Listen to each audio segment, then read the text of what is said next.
I'd been working in maintenance for a few years by the time I got done with college. Mostly just garbage pickup and stuff like that at apartment complexes my dad was in charge of in central Arizona.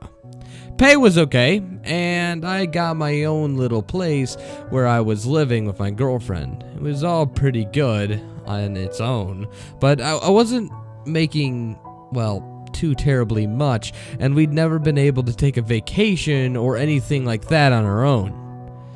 It was on a Wednesday when I saw an ad in my city newspaper for a pool boy in a little place a few miles out of our town for almost twice what I was making, doing all the other maintenance work I was already doing. I almost immediately called the number that the paper mentioned, and I was greeted by a calm, young-sounding man who was probably in his mid-40s. That's when I inquired about the job. He seemed to be even happier and we set up a meeting time. That Saturday, at his place, a big open house with lots of windows and lots of appliances, all that fun stuff. He seemed to be a pretty nice guy, pretty rich too. Obviously, I was pretty happy. When I asked why he was offering so much just to monitor his pool, he replied that he let his last guy go, and his pool always needed surveillance because he had a young daughter, and she had a lot of friends and that sort of thing. I accepted the job almost instantaneously and was gladly up at his place right after my 2 weeks notice had passed my dad's. Work was pretty smooth for the first few weeks. My new employer was being much more understanding of circumstances than my old man was allowed to be, due to the rules and regulations of every employee that they had to follow at his complex. I could go in, cool off when it seemed too hot outside. He'd always keep his fridge stocked with water. It all was exceedingly comfortable. I would occasionally make small talk with the maid. She couldn't speak English very well, but one day I asked her. She told me that the boss was a cosmetic surgeon, obviously a very wealthy one at that. As a personal rule, I am generally against that kind of stuff, and admittedly grimaced at the prospect of working for someone whose money comes from boob jobs. Still, he seemed like a nice person, settled in, and a family man at that, and the pay was good, so I just let my moral quandaries fall by the wayside. About 2 months in, I was cleaning some sand and other sorts of residual crap out of the bottom of the pool, and faintly I was hearing the sound of the piano inside. The doc's window was wide open. He was overseeing his daughter practicing. I tried not to snoop, but work was taking longer than expected, and the music was pleasant until it suddenly stopped. I could hear the doc calmly explaining to the daughter what she did wrong. But in an instant, she was screaming at him that he wanted him to stop. It hadn't occurred to me until then that she had been playing the entire morning. This in mind, I couldn't help but listen in just a little over the sound of my full vacuum. He started shouting, threatening to ground her, to take her dolls away. I caught something I didn't quite understand. Something about her big Barbie? Or something like that. And that's when I began to hear music again, and I went back to cleaning out the pool, trying to forget what I just heard. Though I tried to make good on this attempt, I decided to watch for this kind of thing in the future. I know parents snap at their children and all, but if this turned out to be abuse, someone's going to be hearing about it. Sometime thereafter, I was inside getting a drink when I got a good look at a photo in the refrigerator that I'd never even noticed before, showing a doctor, his daughter, and 2 other women, one in their 40s or 50s, and the other just a teenager. Judging by the doc's youngest daughter, it looked fairly recent. I asked the maid about it, and in the best broken English she could give me, she said that the older woman was the doctor's wife, the younger was his older daughter. I hated to keep asking questions, giving her difficulties just trying to speak to me, but I pressed on just a little more to ask why I never saw him around. Now, with difficulty, not only speaking, but in recalling, She told me that the doctor's daughter was killed in a car crash about a year ago, and his wife killed herself shortly after. This genuinely shocked me, horrified me even, and suddenly I couldn't help but feel a sense of compassion for the doctor and his daughter. Soon I was hydrated, and I went right back to work, wondering if I'd ever seen much of a sign of grief from the two. Maybe that's why the doctor was so uptight about things of his daughter. Maybe that's why she clung to her toys too the way she did. I cleaned out bits of the Barbie toys from the pool on what seemed like a weekly basis. It was a lot to take in. Time went on and my work continued. I had never imagined doing what I did for a year-round job. I used to live in the Midwest. Pools were usually closed around Labor Day, but down here, they were opened all the time. And the doc's kids had her friends, they just kept on coming over. One day, I was doing my usual work and I noticed a large splotch at the bottom of the pool for what must have been the third fucking time that day. I was irritated and reluctantly accepted that the normal chlorine simply wasn't going to do the trick. I had to shock the damn thing using some form of superchlorine. It's several times stronger than the normal stuff. I checked the doc's notes, and they did indeed confirm that he had some of the stuff that I needed. It was kept in the basement. It seemed like an odd place for this type of thing. Normally a pool house would have done much better, but nonetheless, maybe it was to keep it out of her daughter's hands. Speaking of the doc's daughter, my eye caught her and a couple of friends about to jump into the water. I had to shout at them to stop, and she threw a fit at me for doing so. I just figured that the splotch in the pool would be a bacterial breeding ground. I was not letting kids in. I found my maid friend again. Now, frantic to make the pool clean for the boss's daughter. I asked her where the basement was, and she responded with a confused look. I tried several other phrases my high school Spanish courses had long lost, until she recognized the word cellar. She led me outside after I mentioned it and pointed me to a dingy little trap door in the ground that connected to the house right under the hose. I had never noticed it there before, and it was tightly bound with what appeared to be shiny new chains, very little dirt on them. I asked her how I was supposed to get it open, but we both lacked the vocabulary to communicate properly. I was about to bitterly accept defeat, leave the doc a note, and tell him not to worry about paying me that day until his daughter walked up to me. She said that she had a key to the cellar. I was confused by this from the, right get-go, and even more so when she mentioned that I couldn't tell her dad that she did have it. But I wanted to get back to work, so I agreed to her conditions. I was in a dimly lit cellar for a few minutes, and she shouted at me not to play with any of her toys. Why the fuck did she have toys down here? Was this where the doc kept her stuff when she was in trouble? Was that why she wasn't supposed to have a key? I fumbled around in the dark for a while, the light from the outside helping me so much, desperately looking for a light switch. As I continued to wander around, I ultimately felt myself pushing up against something. It felt like a wall, but there was no weight behind it. Not entirely sure what I was doing. I pushed against it and suddenly I toppled over into another passage. Confused, disoriented, and increasingly frightened, I felt around for a switch again. I quickly found one against the wall.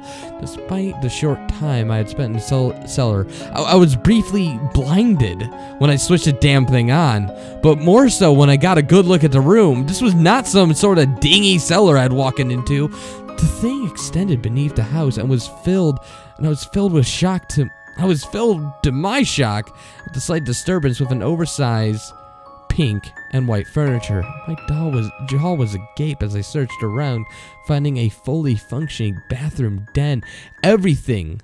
The rooms were much smaller than they had been upstairs, but they were so comparable with decent hotels. Why on earth did the doctor have all this down here? I wandered through just a little more, too shocked by what I'd seen to turn back. When I came across the bathroom, of course everything was still pink and huge. This room included a closet full of clothes, but the most notable feature present was what appeared to be a giant cupboard sitting against the room's center. In sloppy handwriting, the box read, "My favorite Barbie." I didn't want to open my box. I swore at myself for dropping down and grabbing the bottom of the cardboard cube. My conscience was screaming at me to put the damn thing down. I'm fine. Whatever I'd come for at that point. I couldn't even remember anymore, but I just had to know what this was for. I wish I had never taken that job. I wish I had never gone into the cellar. I wish I never opened that fucking box. I screamed and scrambled away the instant I saw what I did. Standing before me, almost my exact height, was a Barbie doll. I struggled to catch my breath as I had been staring at the thing. I was full of doubt. Metal had made something like this.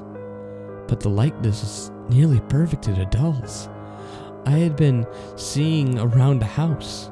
Her eyes are wide open, green, long blonde hair, bright pink lips, smiling. I was still trying to take it, and then I noticed that the doll was naked. It had oversized breasts without any nipples, and seemingly impossible figure that led down to a solid patch of skin where her genitals would have been. My heart was pounding until I noticed something about the doll's back. I slowly went behind it to take a look, seeing a large bulbous thing sticking out of its back, like a button. Letting curiosity defeat me once again, I gently pressed it. "Help me!" The doll screamed in a shrill voice. I ran for the fucking door. I was too much shock from the scream. Oh my god. I had touched flesh. No. I thought that was impossible. This thing appeared to be gleam and plastic. It wasn't fucking real. But as soon as I continued to turn my back away, my fears were confirmed. I could see the doll's chest expanding and contracting. The doll was breathing. The doll was real. My jaw dropped, tears streaming down the well of my eyes. This was not happening. What the fuck was I even looking at? Struggling to accept everything that was before me, I darted down for a moment and I could hear footsteps, my pounding heart. There was the doctor just a few feet behind me holding a syringe. "Well then," he muttered. "I guess you found our playroom." I gently slid my hand in my pocket as I screamed that he had to tell me what was going on. Ensuring that he couldn't see, I managed to worm my cell phone out of my pocket. Without a hint of sadness or remorse in his voice, the doctor told me his tale, chilling me to the bone as I managed to trigger the video camera on my phone. The doctor told me that he desired the same thing the other patient does, to have a perfect child. He told me though, it all seemed to be going well with his older daughter. She started to rebel in her teenage years. Her grades started to slip in school, and he caught her trying to have sex on the living room couch. He was so overwhelmed by her misbehavior that he was ready to give up on her entirely. He told me that he was convinced if he pampered his younger daughter, surely she would behave right. A Christmas before the last, he asked her what she wanted. She said she wanted a big Barbie doll that would do anything she told it to do and would play with her all the time. The doctor told me how he spent a month and a half planning what he would do, planning on pampering his younger daughter and punishing his older. His wife found out at one point. All for the best though. He's planning on bringing some fat and collagen from home to work, but she thinks that this would work much more smoothly. He told her how he staged the disappearance of his daughter while he sedated and put her under the knife. He spent over a week getting everything just right before he surprised his younger daughter with a new playmate that she always wanted. In exchange for just being my perfect little angel, my jaw was a slack. I was too horrified to fucking move. Why was he going on? Why was he bragging about this? This isn't some sort of accomplishment to be happy of. He talked and talked and talked how she'd been living off the juices and pures he made. how her eyes were just glass and hand-painted, how he'd tried to leave in the originals but she cried too much and her younger daughter pointed out that her toy didn't blink, and how she had little chips throughout her body that would give her a brutal shock if she used her vocal cords. And you didn't press the button first. It was sick. You're gonna fry, you sick son of a bitch. What the fuck is wrong with you? Well, of course. I wouldn't want to tell you this if I was gonna let you leave. I need a matching Ken doll, you know. I tried to swallow, but my mouth was too dry. Now come here. Take your medicine. He was unexpectedly strong, and he managed to tackle me quickly, knocking the phone out of my hand. The needle came deathly close, but despite my momentary disadvantage, I had the weight edge to force him off and grab my phone. As much as I wanted to help the poor mutilated girl, I tried to save myself first, running as fast as I could out of the basement and to my car. The fastest I've ever driven in my life. I pulled out of the doctor's driveway and slammed on the gas a moment and shifted into drive. About a minute later, I could hear the sound of a shotgun firing in distance. I managed to make it back into town, cars everywhere, long before I saw anything of the doctor in my rearview mirror. I pulled into the police station and flipped to my phone, searching out the evidence to the incarcerated insane bastard, only to find that my SD card had been missing or destroyed. When he tackled me, I had nothing to give the police but my testimony, and even in my head, I knew it must have been too mad to be true. I drove to my parents' house that night, and it was now empty. I'm assuming they were gone, on a date or something. I searched around my dad's room and I found his revolver. I don't remember much more from that night, but my girlfriend tells me I was extremely on edge, constantly looking out the window. 3 days after my horrifying discovery, I drove back to the house, armed and ready to pay the doctor back for his crime against humanity. When I arrived, however, the house was entirely abandoned, no sign of anyone anywhere. When I checked the horrors of the cellar, the doll and the box was gone. I'd found one of the doctor's business cards was snooping. I made a call to his office that night. The receptionist said that he had left it on a very short notice without any real explanation. That was about a year ago. I've spent I don't know how many sleepless nights with what I had experienced in that basement in my head. I am only mentioning this now because on a yahoo.com newsfeed, I found an article about a pool boy in southern Florida mysteriously disappearing.